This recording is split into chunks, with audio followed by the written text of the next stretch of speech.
Welcome to this session where we are going to talk about higher education and youth in times of uncertainty in the context of Myanmar and the Netherlands and the implications for inequalities in education because of the COVID-19 situation. So it's June 2020 and today we gathered with the four of us, two colleagues from Myanmar, two colleagues from the Netherlands. And my name is Mie Mie Lopes Cardozo. I'm a senior lecturer at the University of Amsterdam, and my work focuses on the role of education in inclusive development, social justice, and peace building.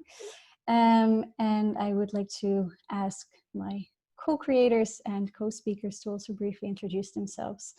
Mimi, would you like to go first, please? Yes, my name is Mie Mie. I work for Point B. INGO is located in Myanmar universities. So we are working especially in education sectors, but supporting the higher educations in Myanmar, especially located in universities. Thank you, Mimi.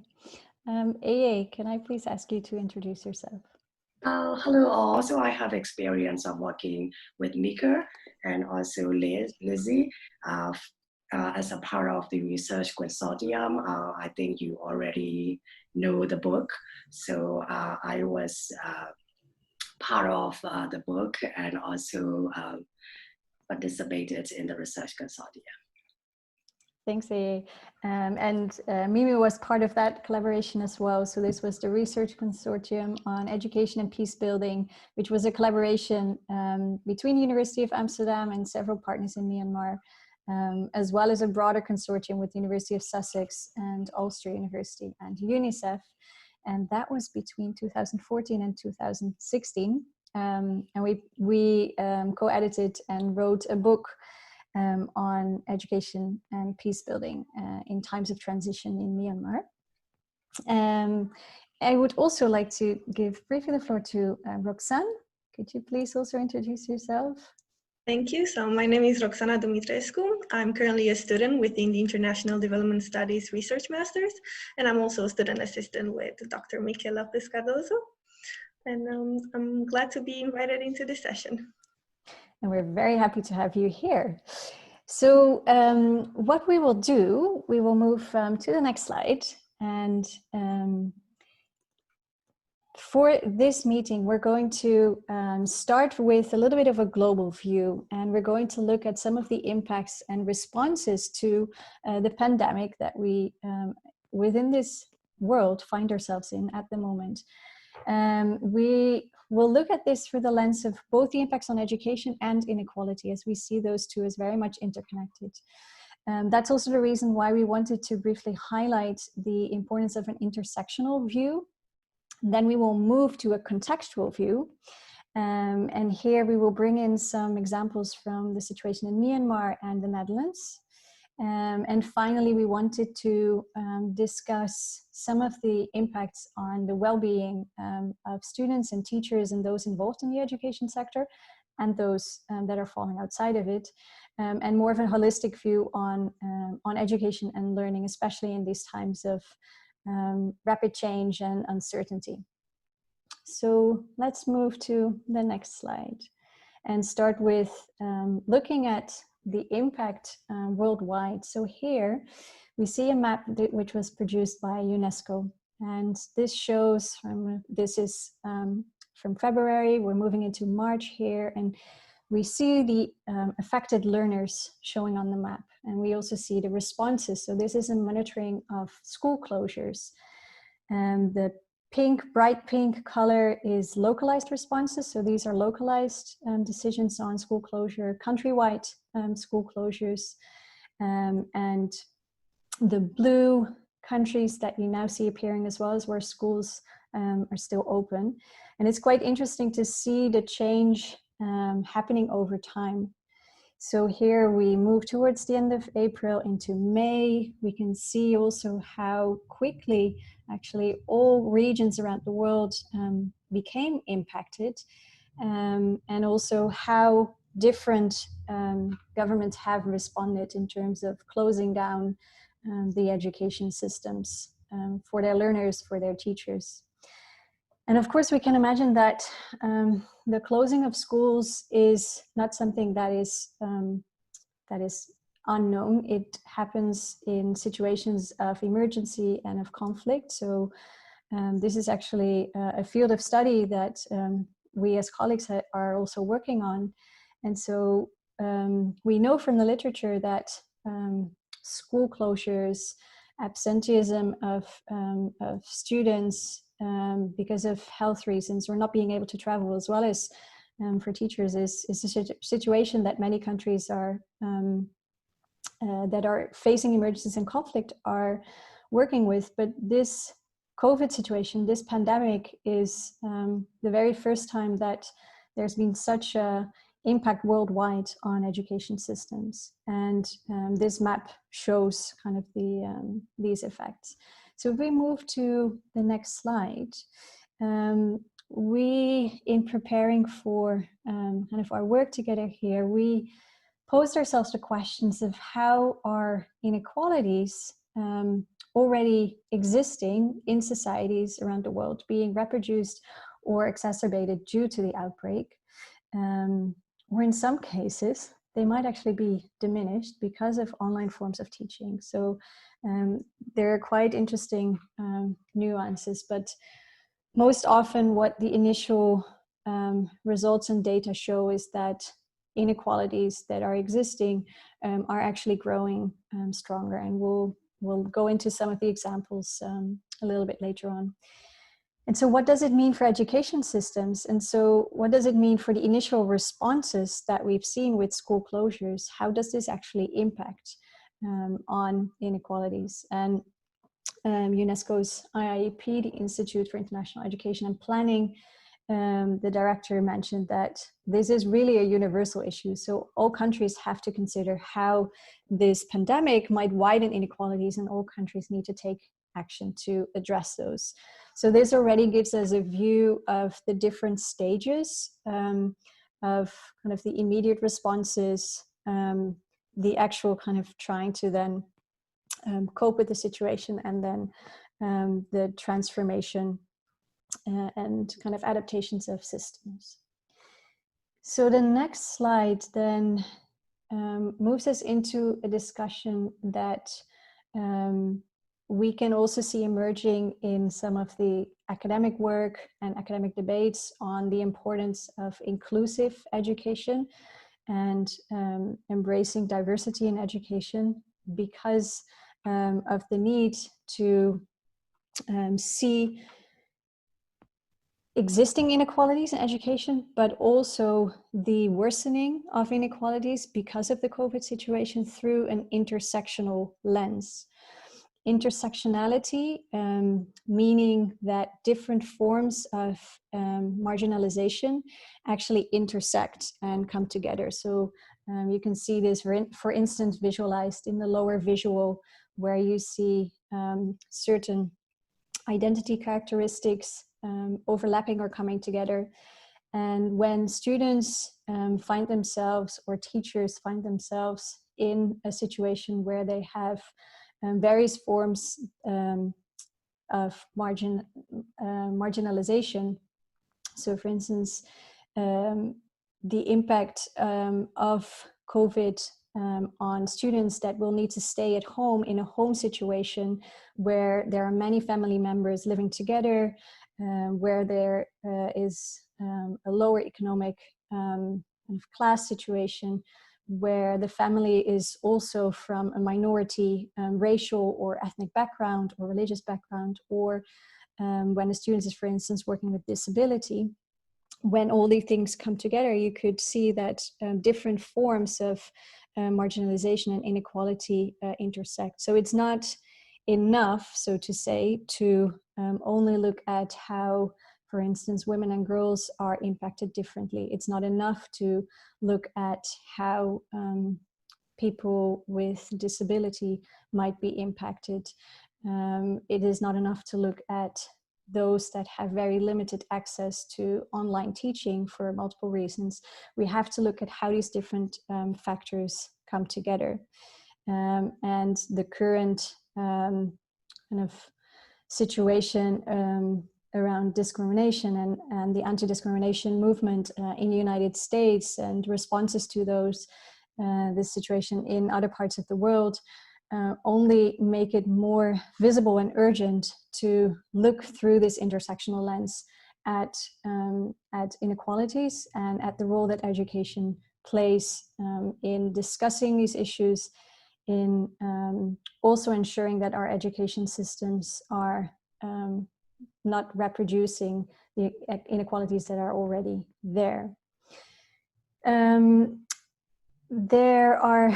This discussion could of course go on much longer. We just wanted to mention that there are a few additional resources that we've added at the end of our presentation as well, if you would like to read more and reflect more on this. So from here, we're moving from our global view to kind of this intersectionality debate, and this is a visual that was recently produced by the World Bank to show these different kind of times and overlapping phases to the educational response that I already briefly alluded to before.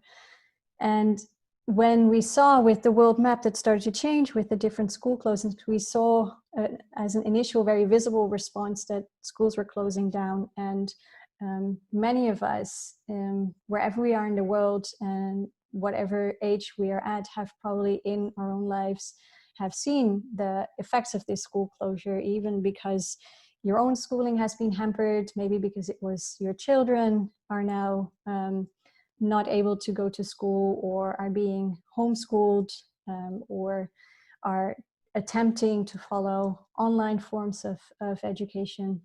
And so this is where kind of we're moving into the second stage of managing the continuity. And here we look at teachers, helping teachers, supporting teachers, that because of the school closure, they need to adapt to their types of learning.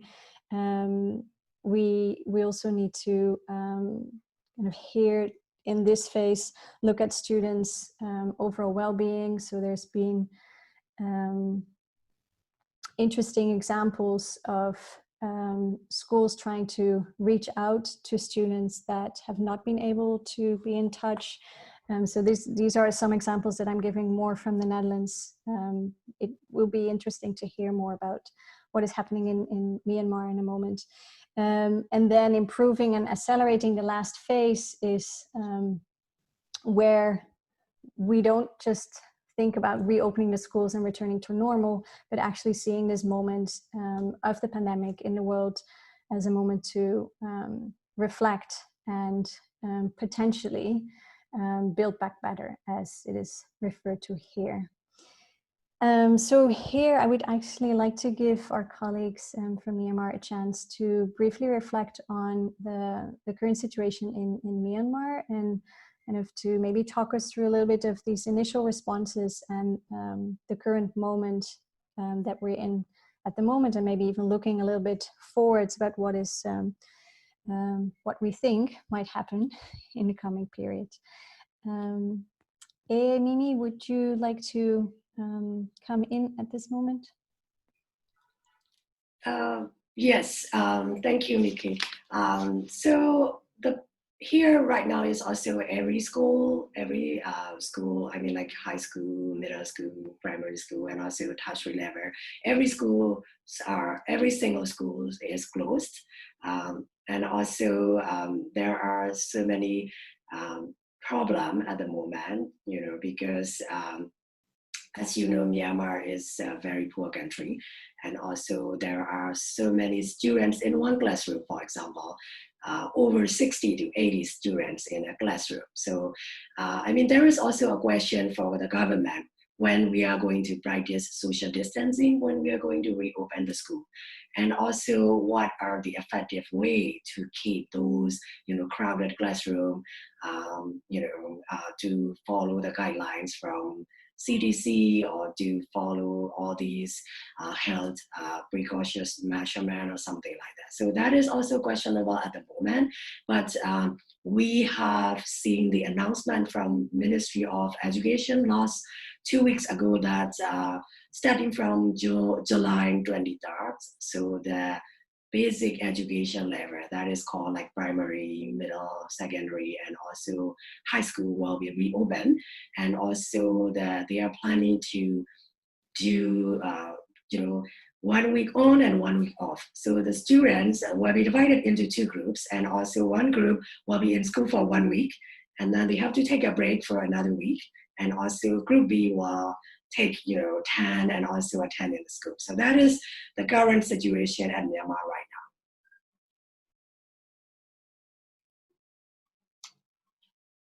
now. Mie Mie, would you like to add to this from your experience?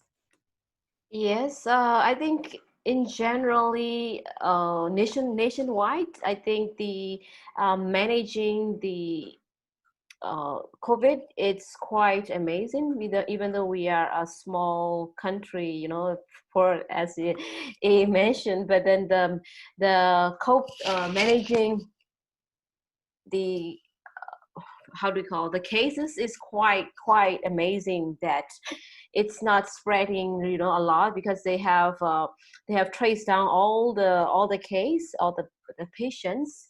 I think that's really good signs that we can like in Mie Mie we only have 1 case until now, and then that she already discharged, so it's kind of we are a little bit safe. We feel safe to be in Mie Mie.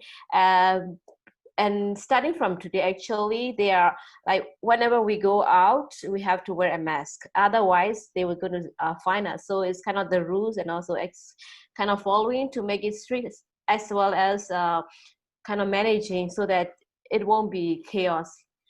So I think that's really good in the nation control wise. And for the education, I have my 2 girls. I'm also concerned about this, for them to continue. I mean, if the school reopen, will they safe? So I still have some questions about that. But then they kind of, hopefully we can have like everything safe, and whenever everything is okay to to start, then I hope there will be much better, because now I think they also have like the students have to wear masks, and they have like face shield.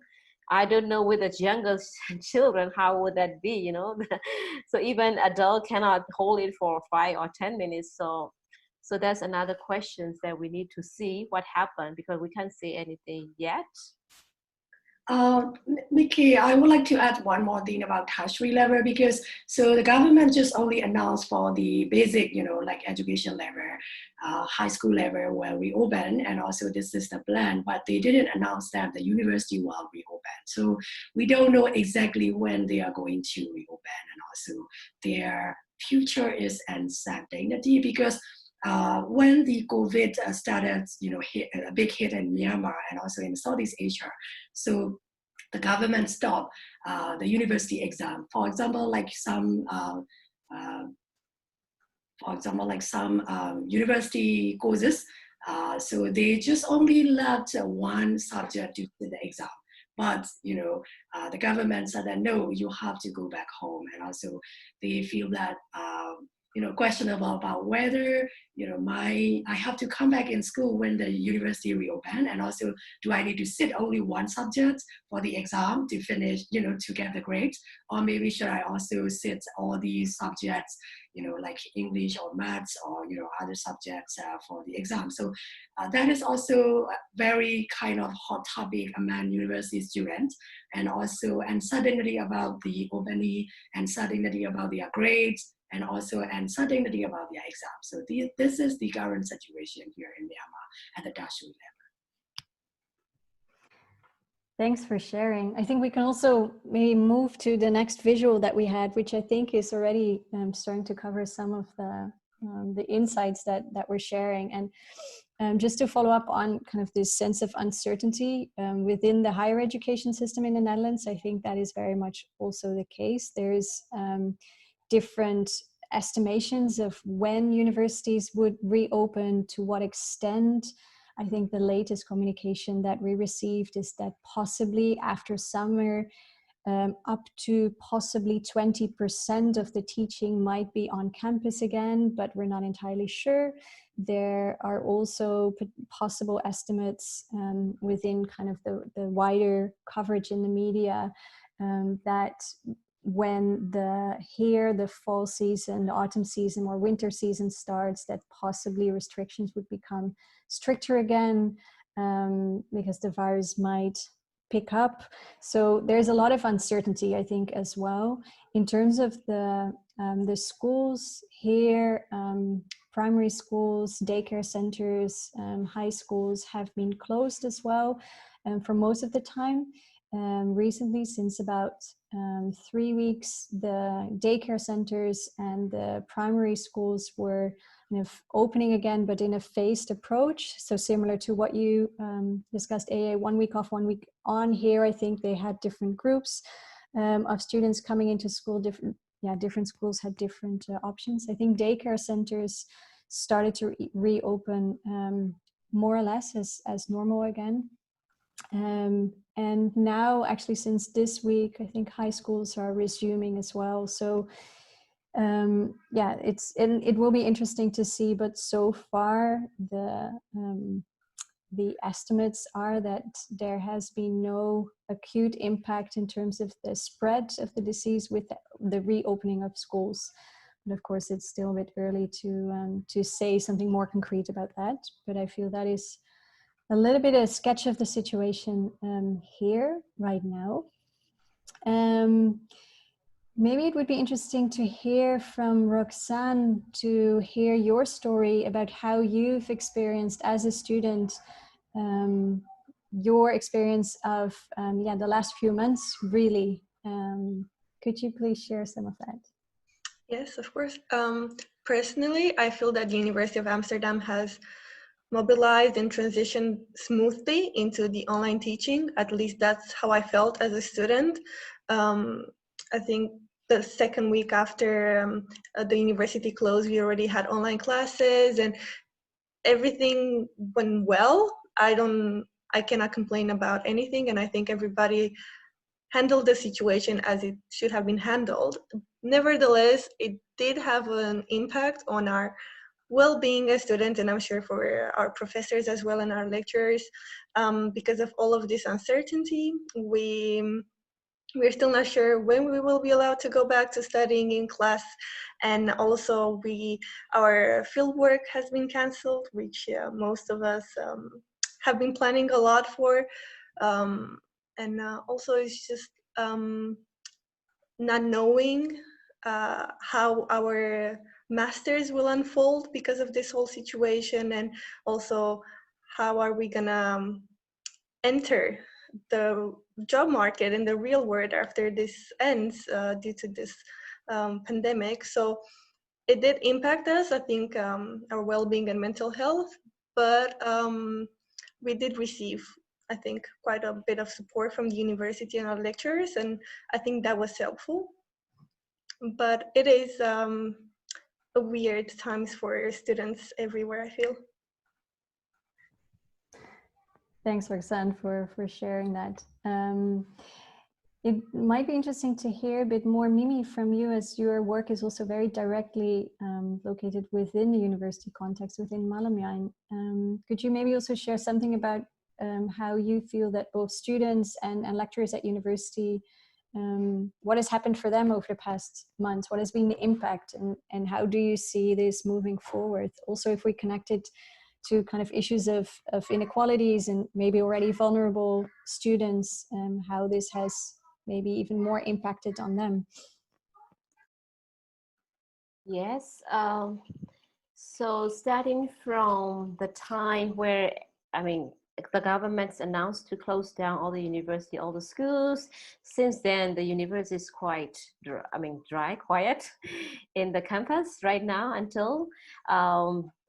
So usually the school reopen in June 1st for the university, but this year everything is quiet, and also especially our work with the university also has stopped. Like we can't do any activities with the student as well as the teacher. So, but with the teacher, we just started as an online course for them. We did the research training to the teacher through Zoom, and then that's went well. But aside from that, everything's quite quiet. What we are supporting with the teachers now, like when they need a support with the mask, so we kind of distribute masks to the teachers, the staff.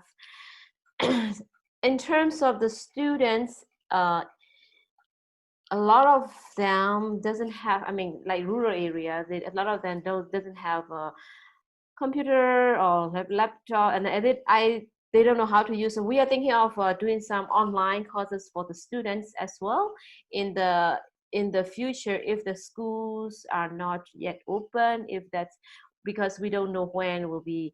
So we are thinking of trying online courses for the students as well as teacher. Will we work together with the university to be able to deliver training and also like lecture, especially soft skills training that we have been doing. So yeah, I think as we mentioned, uncertainty, so we don't know the future what will happen. So still, yeah. And we also, we still need to talk to the management of the universities and how can we work together. So that's another thing, yeah. And you mentioned that some students, especially those that are living in rural areas, might not have connection to internet or to digital devices, telephones, smartphones or laptops. Is that a very common, so in terms of, could you say something about, is that very common for students? Would most students have access to internet, or is that more of a minority? Could you say a little bit more about that, kind of the digital divide that is also mentioned here? Yes, I think for the phone, the smartphone, a lot of them have those access to the devices, but then for the internet, because if you don't have Wi-Fi, or and also in order to install the Wi-Fi, it costs some money. And also when we use the phone, and then we have to buy the top ups and also the internet program, so it's cost a lot of money, because like if you in order to learn and do the online courses, you have to spend a lot of money for that. So I think that's the other obstacles here, that we don't have internet access to everywhere. And also in some areas of the rural villages that the connection was not very good, so they might be having some trouble accessing those, even though if we have online courses, might be also a trouble to a lot of areas in especially Mon and Karen in this rural part. So this means that many of the students that will face those difficulties will basically be without an opportunity to access their education unless they can come back to university at some point. Yes.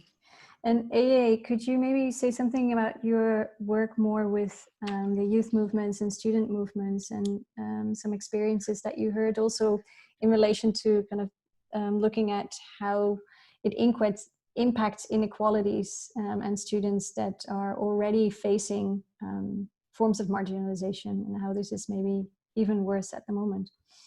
Yeah, I think we should also look into disparities. We can see more kind of different, kind of huge gap between the students who live in different states. For example, like students who live in rural areas, students who live in like Yangon or Mandalay, the big cities. So, and also I can say that Yangon, there are more opportunities for young people to land their soft skills trainees. For example, all these different skills that we try to provide them. But the question is also how much they have internet access and how much they have.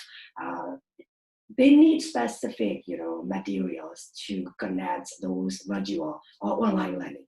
So, and also, for example, if you are going to attend a special program, for example, like how to make something, tangible kind of training, and also you need definitely a computer and a specific software.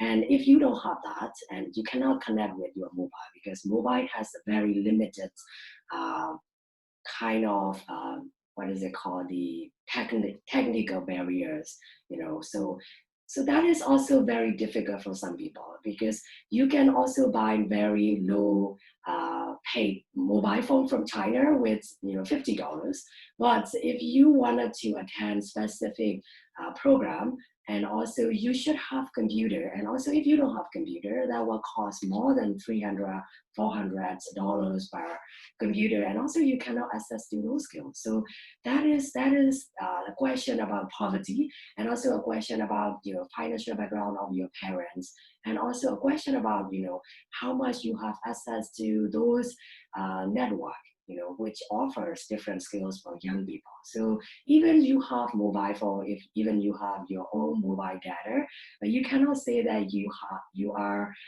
eligible to apply or to do those kind of activities online. But sometimes you need specific kind of facility and infrastructure for young people to connect. So I think that is the biggest question between rich and poor, and also how much you have support within the system. So, and also sometimes parents, university level students are more dependent and also independent, and also they don't need to have any support from parents. But in these days, I saw my friends who are parents and also who are working full time, and also their kids are, learning online, because that is also a new kind of challenge for parents and students as well.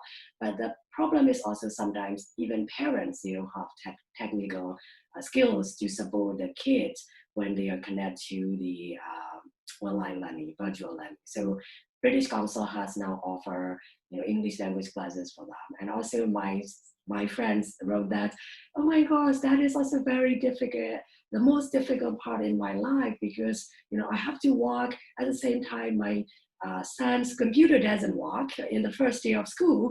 So that is the craziest day ever in my life. So that is a challenge for teacher, challenge for students, challenge for parents, challenge for the system that we are now heavily influenced with poverty, and the challenge with students who are in conflict areas. So they are way behind all these access to education, access to these modern technology. So I think very difficult time for everyone here in Myanmar, young or old, or parents, teacher, everyone. I think. Thank you, Aye. And I'm sure that Mimi, like myself, can also very much identify with the challenges of being a parent and having children at home and trying to work from home at the same time. It's also a beauty in a way to be more at home and see more of them, but definitely also very challenging. And I think this is also what, in terms of when we talk about students, mental health or overall health and well-being, and inequalities, there's been some alarming reports also of students that need to stay more at home, but their home situation is not safe for them. And when there is a lack of connection then with the school, with their students, that students find themselves in harmful, sometimes even violent situations, which is, of course, has an incredible impact on their well-being. So that's an additional layer of complexity. I think for the last part of our conversation, and we're already moving into this area, we just wanted to touch upon the importance of social and emotional learning, recognizing that especially in times of uncertainty and crisis, that sometimes learning is diminished to the very basics, and testing and examination is what's being prioritized. And in a way, this is somewhat understandable. And at the same time, I think all of us, in also what we experience and what we see around us, we acknowledge the importance of the social emotional part, or the soft skills, as Mie Mie referred to. And actually, I wanted Roxana, if you would be willing to maybe briefly reflect on how you've experienced kind of this aspect, maybe if you look around at other students, and also working as a student assistant to this course, if you could maybe reflect a little bit on kind of the challenges that some students seem to be facing in this time because of difficulties with connections, or combining different roles, caretaking roles, or health-related roles. Yes, I can say for sure, by talking to my fellow students and my friends, that we feel overwhelmed and a bit scared. And I think we feel overwhelmed for many reasons. Of course, it's this whole pandemic, and we are worried about our parents. Most of us may be international students, and we are far away from our family. So that's an added layer of worry, because we are not sure what's happening back home with our family, and then we are here. So if something happens to us, again, we are alone. Then again, I think this situation forced us to be more on our own, and I think most of us felt a bit lonely maybe, and that can bring up some negative thoughts maybe, and can also be a burden on us. And then also from the aspect of our education and university itself and our program, I think we are just worried to happen. How is our thesis going to progress? Are we going to be able to complete what we have been planning for the past 6-7 months? And then it's also all of this worry of, we still have deadlines and projects to submit, and it just feels like, are we in the right mindset to work on these assignments when maybe we're on a daily basis, we're just completely thinking of something else, or we're worried about other aspects of our lives. So it's been overwhelming, and I think we're still trying to adapt and grasp the situation. But I think it does help us talking to one another and sharing how we're feeling. But it has been a challenging period for students, I think, from so many aspects, and I think it will continue to be for a while, but hopefully we will at least learn a bit on how to handle it better if it will progress for much longer. Thanks for sharing that, and do stay in touch. I was wondering, Mie Mie, if you would maybe want to kind of share some last reflections on, if you haven't already done so, in terms of the importance of the social emotional learning, and how education, especially in a context where there's not just a pandemic, but where Myanmar is facing so many different economic, political, conflict-related, poverty-related, societal tension-related challenges, how education can respond to that as well, positively and sometimes also negatively. Aye? Yes, I think this is also very interesting perspective, because some people think that it is an opportunity to switch into the virtual learning. So that is also kind of, some people, I mean, like I'm working with a lot of youth group. So the university, but online learning is better. You know, they can work from home. So that is also, I mean, like a moment of joy for them. You know, they don't, like Myanmar, you know, a lot of traffic everywhere, and it is very difficult to move from one place to another. So that is also kind of a moment of joy for some young people in Yangon. But I think in long term that will be a challenge, because the government cannot provide for the setting of virtual learning, and also physical school opening, university opening will be the only solution. And also, if in case one case or other positive cases may happen in the student community, and then the only option is they have to shut the school down. They have to shut the university down. So that is also the worry from experts, and also what will be the other option, because I don't think we will have other alternate option, because as you know, Mika, we don't have enough facility to run online classes like University of Amsterdam, and also even the teacher, they need specific skills to use all these technology and also online classroom setting. It will take a while, even we are going to shift into that kind of platform. So I think, whether we are going to close, taking risks to open the university and also other schools, or whether we are going to move into kind of plan B, if plan A didn't work, like physical school opening didn't work. So I think that is questionable uncertainty for students, teachers, and also school administrators, and also as well as government. So that is what I wanted to say, that a huge impact on social and emotional impacts on every stakeholders in Myanmar. So just to add a little bit on the I think poverty side, where like we see a lot of, especially if you are well-to-do, then you can stay home with your family, having spending time. That will be a nice. You can eat. Yeah, we saw a lot of our friends posting like, "Oh, I cooked this thing today. Our breakfast, our lunch."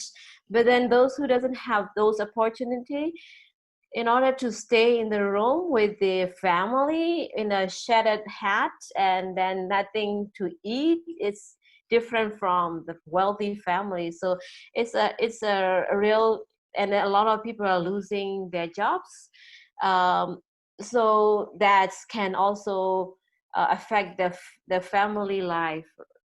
Like when you're hungry, when you're angry, and then you're angry, that goes to your children or your spouse, and so a lot of physical severe violence happen. I mean, we can see, so from the reports from the news, there's much more news coming out with physical abuses in the country reported to especially to the social welfare.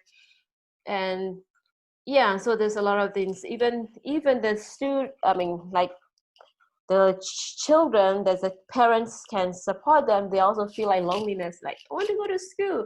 So like my girls were asking, I want to go to school already. So they kind of like have missed the socialize with their friends. So that's a big part of staying at home, seeing the family, then so I think that's kind of like also they need to go out and have some socialize with the friends. Is a huge needs for the students. And as in our office also, now we are work from home, and a lot of, we just chat with a young staff, like we call junior conservative associate. They are like kind of part-time, they are students, still a student, but then work for us part-time. They say, we want to come by to the office. So it's kind of like in the long term, it might it's kind of affecting their socialize, being stay home. Thank you. So I think we've come to the end of our session. There are many more things, obviously, to cover and to discuss. We look forward, though, for those of you that are viewing this this session before the 11th of June, we look forward to engaging with you during a half an hour Q&A next Thursday, 11th of June, between 1 and 1:30 p.m. Netherlands time. So please note down your questions, reflections, and we look forward to continuing this discussion with you there. And for those of you that are watching this recording, maybe at a later stage, feel free to reach out to any of us, of the speakers today. Thank you to all of you, Roxanne, Mie Mie, Aye, for making the time, for being here. Thanks for watching. And the final slide is with resources, and we can also, we're willing to share this PowerPoint presentation with you as well. Okay. Thank you. All right, so Mika, if you're all right with it, we've just prepared some questions maybe to open up the discussion, but we're glad for people to also interject. I think it's wonderful to hear the questions that you prepared. Please. Yeah, all right. And also first, obviously, to acknowledge that it's such a great privilege to be able to meet like this. I think that's also what the presentation highlighted, that being able to have discussions like this online is really special. So yeah, just having watched the presentation, one of the first visuals was this map of the spread of COVID across the globe and the responses in education systems across the globe. And then within the presentation, you also quoted the director of the UNESCO IEP, who has stated that this is a global issue. And then as the presentation goes on, we obviously hear your experiences with COVID and education, and we see that between countries and also just between regions, there's such different responses to the crisis. So we're just wondering if you think that nations can and if they should maybe work together to share their resources, their supplies, their knowledge, in order to mitigate the inequalities that were highlighted.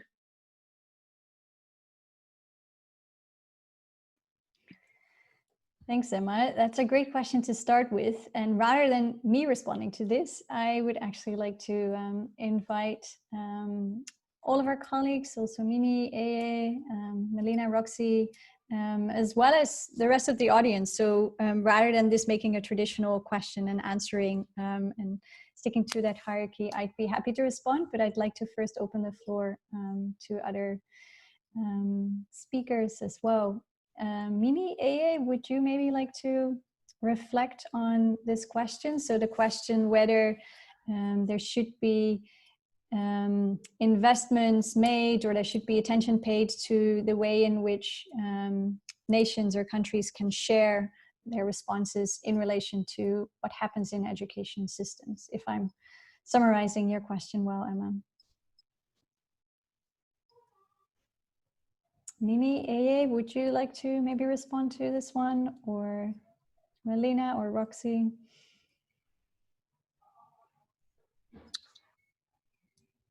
I think, Nikki, you should start with that. I mean, it would be great if you have something, briefly explain what you think on that issue. Now we can follow up on that. Sure, I can start us off with. Mie Mie, would you also be happy with me starting, or would you like to go? Sure. Go ahead. So my initial response would be to say that one of the things I noticed in being connected to different networks within the UN circles, within the field of education in emergencies, is that because of the field of education in emergencies being already quite tuned into supporting situations of crisis and situations where there's uncertainty, this field of study, and also there's a specific network which is called the Interagency Network of Education in Emergencies, INEE. And this network is just one of the networks that has put quite a lot of effort into doing exactly that, into sharing resources, into bringing different actors from different education stakeholders, different systems of education, bringing those together in and sharing kind of the way that teachers might respond, highlighting the challenges, but also highlighting what might be steps forwards. And UNESCO is taking a lead in this as well, but many other networks, including academic networks. So there's also, for instance, the Comparative International Education Societies. It's an international conference that usually is held annually. Those types of networks are reaching out to their constituencies to share responses. So I think some of that is happening, but of course it's questionable whom is reached. And so there are questions of accessibility there. And I can imagine that teachers working in situations that were described, for instance, by Mie Mie and Aye, more remote areas where there's less access to either formal support networks such as teacher trainings or teacher support, or even internet connections they're failing on them, that it's, the spread of information will likely not reach everyone. So there's positives, because of course internet and the whole movement towards virtual learning online and virtual sharing of knowledge has a huge potential, but it will not reach everyone. So that's one reflection that I could share. And maybe one other short reflection is it's quite interesting to see that with the current movements that might be connected also to the COVID situation around Black Lives Matters and the enormous spread of activism and messages of solidarity and expressions of solidarity. Because of that, I think is also, at least this is what I notice and observe in my academic circles and networks of practitioners, is that also here in this regard, in this time and age, you see a lot of solidarity and activism moving into the virtual space as well. I'll stop here and see if other colleagues would like to contribute as well. Yeah, so I'll just want to add it a little bit when you mentioned about the broader perspective, like people are sharing through network, virtual, but then still, like not even in Myanmar, like where I live, not even in the rural, in Mie Mie itself. So I just talked to the prorector the other days and asking how was the learning switched to the online course. So she said they received, the ministry has give them like a list of things that the teacher has to connect with their students. But then, because a lot of teachers, they don't know how to use Zoom, or they only use Facebooks and Messenger, that's all in their lives. So she was a little bit frustrated. So I was asking, what could we do? So she telling that train the teacher how to use Zoom or those kind of messages coming to them. So like the message is there, but then didn't reach to a lot of them. So still lack of opportunity, I guess, and maybe lack of skills, lack of knowledge on the IT. Yeah. I would like to add one more, that is also like, as you mentioned, the international community and also all these international organizations. So they're trying to help, out to, as a network, and also trying to tackle this problem, especially,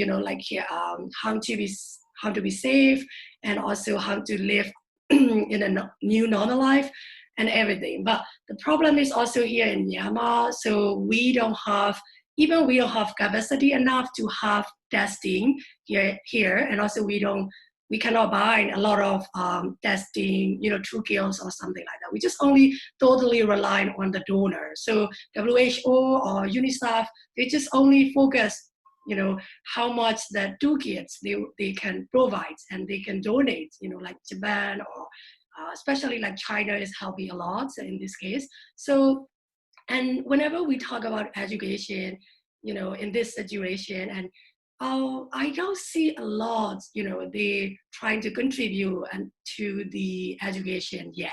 Just only more focus on how much they can contribute, how much they donate for the safety of people, and how much we can have rules and regulations for developing country, especially like Myanmar, people mostly, not like the Europe or other part of the country, because we have so much population here, and also collective sin is also, everywhere people stay in a group. So that is also a lot to do for education, educate people to wash their hands.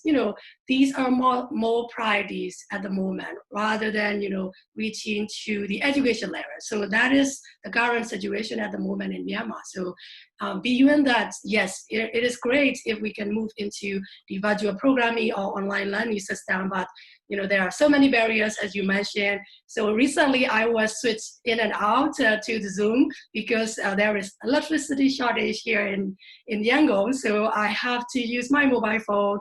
I have to, I cannot use my internet for a while, and then I have to use my mobile data. So these are all these, everyday problems that we are facing. So the pandemic is also the biggest problem, and then other level of problems we are dealing in our daily life.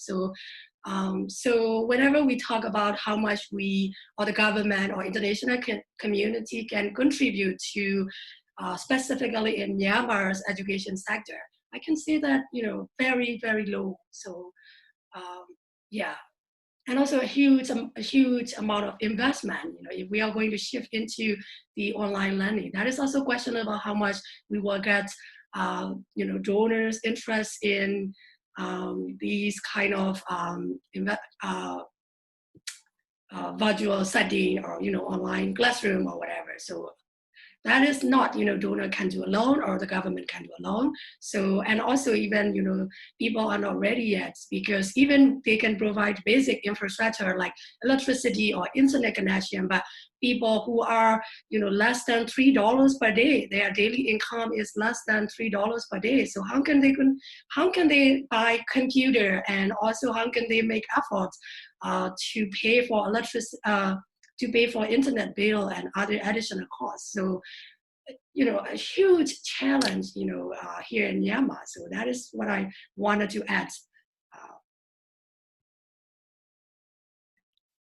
No, I think that really gets to the heart of what we wanted this question to highlight. And we thought it was really important and really interesting that you brought up the importance of taking an intersectional lens, obviously, to a matter like this.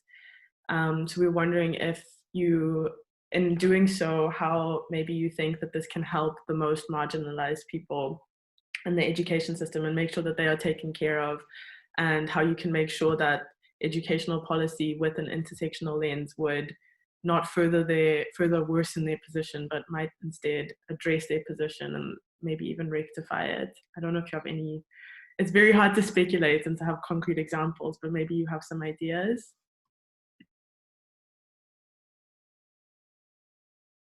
That's very interesting question. And also the problem is also, the transition of Myanmar politically, economically, socially, all these things that we are facing a lot of challenges, and also including these conflicted area in Myanmar. So there are so many issues. So, and also when we are going to talk about which one we are going to prioritize, that is also still questionable here in Myanmar, because we have to sort the conflict first, or we have to, prioritize for economy, well-being first.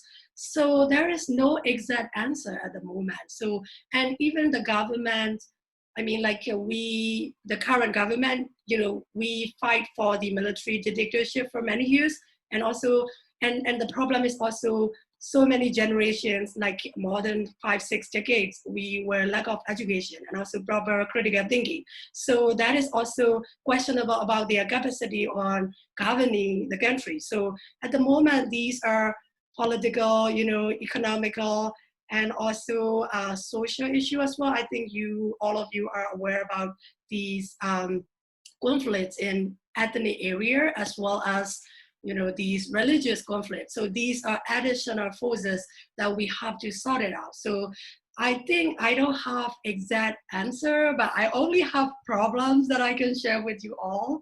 I'm sorry, but this is what we are here today.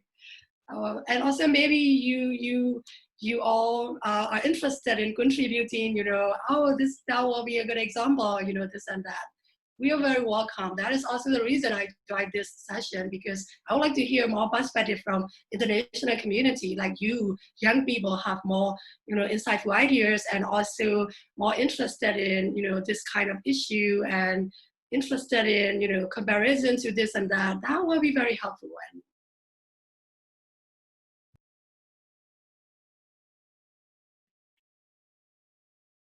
Yeah, I was also thinking maybe we're probably quite a diverse and international bunch. Maybe if anybody has a case from their home country or a country they've maybe lived in, that maybe they've seen a good example of maybe a problem with education and inequality being addressed through this crisis. I don't know if anybody has a case. Can't really see hands up or anything, but maybe put it in the chat. Oh, yeah.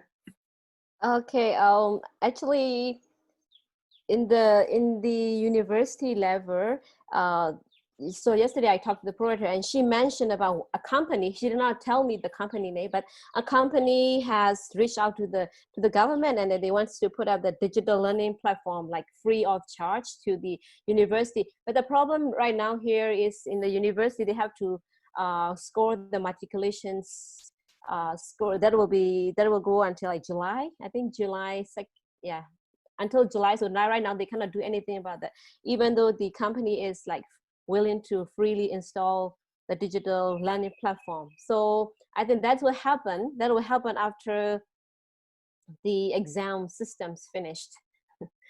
So that's in the university level.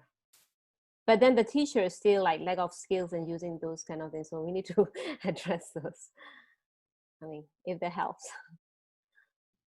Hi, I have a short question because I was wondering, I've been reading a lot about, I'll put my camera on though because it's kind of like weird to look at a screen, the photo. Yes, hi. I was wondering, how is the youth involved in like trying to make sure that there's change? Because I've read something about it and there's a lot of oppression, or I'm not sure if that's still the case. But they're forcefully put down and they end up in jail. So I believe that, like based on what I've read, that the youth is like, well, kind of held back by the political situation. So what are they doing to like make sure that they have the education that they want? Because like if they want Wi-Fi, if they want internet connection, where's their voice? Where are they, like, where's their platform? And what are they doing from like bottom-up perspective to make that change instead of teachers and UNICEF and all those organizations? I think I would like to answer that question because, I am more interested in that kind of youth and activism. So I think you already read about Myanmar, and also generationally, we have different generation who, initiated the movement, especially like political movement. So since 1962, military coup happened, and then there are student generation, especially, they lead all these changes. I mean, like demonstration, the same like, Black Lives Matter kind of movement. And also thousands of students dying in prison, and also their families, all these things. I don't want to mention a lot, and I don't want to spend a lot, but generation after generation. So I mean, like so we have 1988 student movement. That is the biggest one, and also the biggest challenge to military, and also the international community. We gain attention from the international community. So because of the oppression from the government, I mean not the government, the military side. So then students were put in prison for so many years. So, and also the political party, the NLD current government also, stand as an opposition, but most of the members were put in jail for 43 years, 60 years. The sentence, or you will never ever hear about that. And also one of the biggest at the time, someone who has a property. At the time, we don't have internet, we don't have anything, digital kind of thing, but we only have radio, right? So just only we listen to the BBC or VOA or this kind of broadcasting agency. And also when they find that, oh, you have a radio, and they can also charge you with 35-year sentence because you own this is electronic ads. And also Step Bright is in here today. So that is also why we are also asking the question to the government why they still keep this law. I mean, electronic ad is nonsense at all. So because the country is moving into digital platform, or we are moving into into something more kind of well-developed stage, and then at the same time, these kind of nonsense law, like electronic ads, and also the sentence is just, more than 15 years. It depends on how much you have these devices you own. So that is also the challenge, and also kind of challenge for the students and also activists, because you have mobile phone, or even you have something satellites, and then they can arrest you anytime and also charge in the court. So that is one example that we are still facing today. And also the so-called democratic government hasn't changed yet. And also another problem is also we can see, I mean, you are asking about the platform. So since 2012, and also we have the mobile provider, that is, we have the local and also international, like Norway and Vietnam. So they also invested in the mobile sector. And also we have got in these days, like it depends on how much you have money, and also you can have a SIM card with just $3 to $5. And also before that, you have to pay $1,000 for SIM cards, just only SIM card alone. And also, and that is not legal.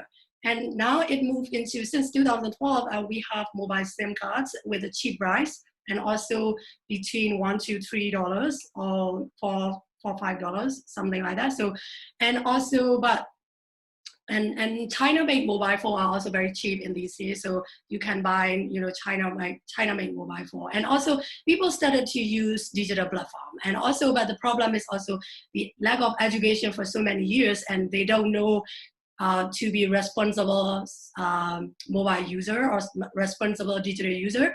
So there are and also the only option for them is they can speak out their voices through Facebook. So, and then Facebook becomes a very vital role in Myanmar. So whenever you ask, do you use internet? They will say that I have Facebook. So that is, you can imagine how much they have knowledge, digital knowledge, or, awareness to be, like digital citizen or something like that. So, and also there are so many issues. I think you may hear that Mark Zuckerberg hearing at the US courts, and also particularly, hate speech spreads on Facebook in Myanmar. That is the hardest issue too. So, yes, we have a chance to broaden our voice out through the Facebook platform, because that is free. And also we cannot use other platform, sometimes you have to pay, or you have a secure, kind of platform to keep your data safe. But the problem is also we just only use a cheap, a free one. So, and then they don't know how to keep their data safe. And also the question is also they don't know how to be active and how to be responsible on those platforms. So that is also, sometimes you don't have a voice to speak out, and then you just only use, protest or demonstration, just go on the street and also make a strike. That is the option from 1988 into now 2020. And then the thing is changed, because you can voice out your voice out on Facebook, but the problem is also they don't know what is the right way and how much they damage others' rights, even they are using their rights. So that is also not in these days, we are talking a lot about that. So if I can respond, so you kind of, like, to me, it sounds like people are not sure and lack confidence, and also they're kind of like, yeah, they don't feel like they have some sort of self-worthiness to kind of like show it, to be like, okay, we can stand up for this, and they're shy or held back a bit by their just stand up for their like right, so to say. So I feel like there's sort of like an inactivity, but because they're sort of frozen in like what to do. So yeah, they want to, but they can't, is like, if I'm correct, or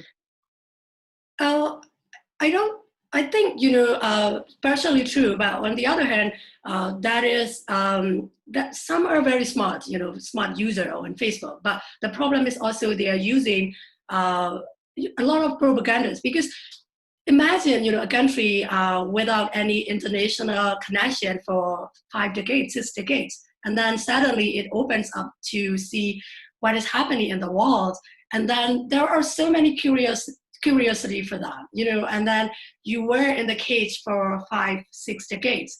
Then suddenly you were, free, and then you don't know how to act, to live in that, to have harmony with the other part of the world. So that is also the problem that we have.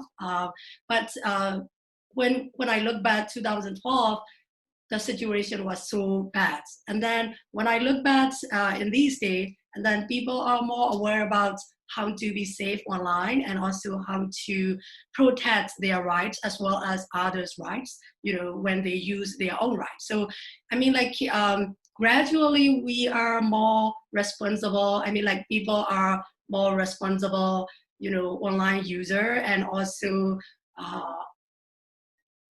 but still the problem is also not education, not education alone, because poverty is also one of the reasons, because and also these, I mean, like, conflicts, it's also the other reason, and also peace building is also other questionable about, how much they hate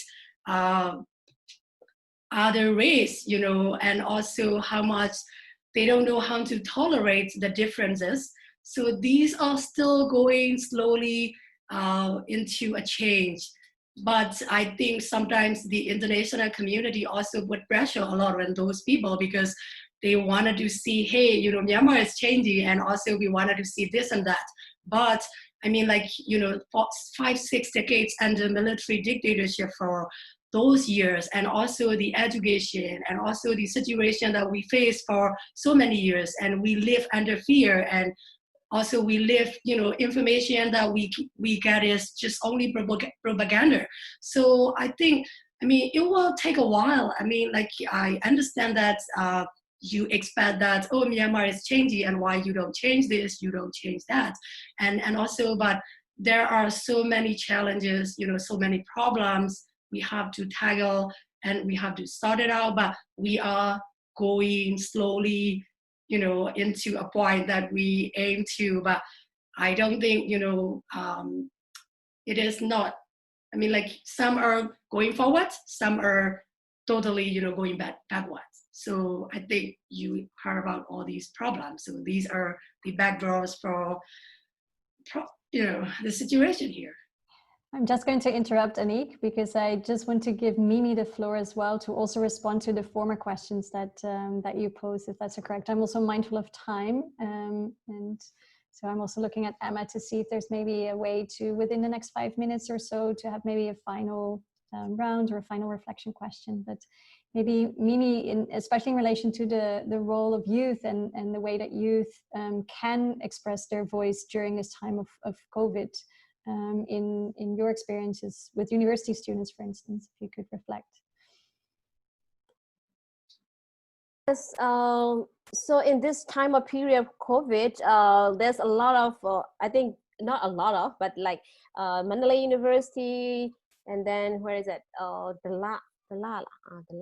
So like Universal Technology, they have developed or help support the how do we call, machines that would like help the patients and the doctors. So the youth are working based on the capacity that they have, the resources they have. It's like a very cost-effective ways that they are really developing. So this morning, even I saw from the TV channel, they interview them, so how they've been doing. So it's really like raising their voice in a positive way, where they can like stand up and then show their talents in the times of pandemic right now. So I think that's really great for the great chance for the students to able to share their talents, and also they have recognitions from the Ministry of Education. So that's really great chances to see the students are involving in this time of pandemic. Emma, if you will allow me to respond in 1 minute to your question about intersectionality as well, because I think your question when we started to move into this theme, and I think Aniek, your question was extremely helpful to kind of focus our gaze to youth. And I just wanted to reflect kind of from a little bit more of a global perspective, and maybe more of a kind of a macro perspective, where we look at those in responsible positions in governance levels, in those that design policy, etc. That the intersectional perspective is incredibly important if education responses are serious about becoming more inclusive and reaching out and catering for those that, because of different aspects of marginalization, so that might be on the basis of gender or race or language or ICT proficiency or ICT connection, etc., etc. But at the same time, I think it's also important to recognize that it's not just about intersectionality, which is incredibly important, but it's also about intersectorality. So mind the difference there, which is about the importance of understanding that education alone is not the panacea. It's not going to be the solution to overcoming inequalities. And COVID, the pandemic, and the incredible work of so-called vital workers at the moment in the health sector and in education sectors and in mental health care sectors and in childcare and in the cleaning facilities and food sectors. Really the vital jobs and the role that education plays in supporting those sectors to be healthy and vital as sectors themselves. I think that is crucial as well for those in decision-making positions to move forward and to make different political decisions in terms of where support and investments should go moving forward. Emma, maybe I'll just give you the floor to see if we could round off. It's a brief moment of Q&A, we realize that, but... Yeah, no, I think we're just happy to have a little bit of discussion and see people's faces. And I think if anything, it highlights how much food for thought there is. And I remember learning this term like a wicked problem, which is when the more you look into something, the more you realize it's harder to solve. And I think it's just a typical case of that. But also very good for us to realize all the different aspects that there are to it. And also I think, I remember you had that visual of the phases of education, how education moves through a crisis. And the last one is improving and accelerating education. And I think it's important for us to see that even though we are seeing like cracks show up, those maybe like as Mie Mie was saying, that now we see that children can exhibit their talents, and maybe the corona crisis has given them that space to do so, that these cracks that we're seeing might also lead to future opportunities and different ways of thinking that we didn't previously foresee. So maybe it can also be helpful in that sense and be a bit more pressing in that sense. But yeah, we appreciate the time and also being able to watch the lecture and to be able to partake in the Q&A. And I wish you well the rest of the course that you have today. Thanks, Emma, that's great. And also thanks, I saw some familiar names from outside of the course joining us. So great to see all of you here. Thanks for joining. Emma, thanks for facilitating this part of the session. And we will continue with those that are part of the course to continue our session together with our colleagues from Myanmar. Goodbye, and see you hopefully soon in real life. Going to leave us. Will you stop the recording?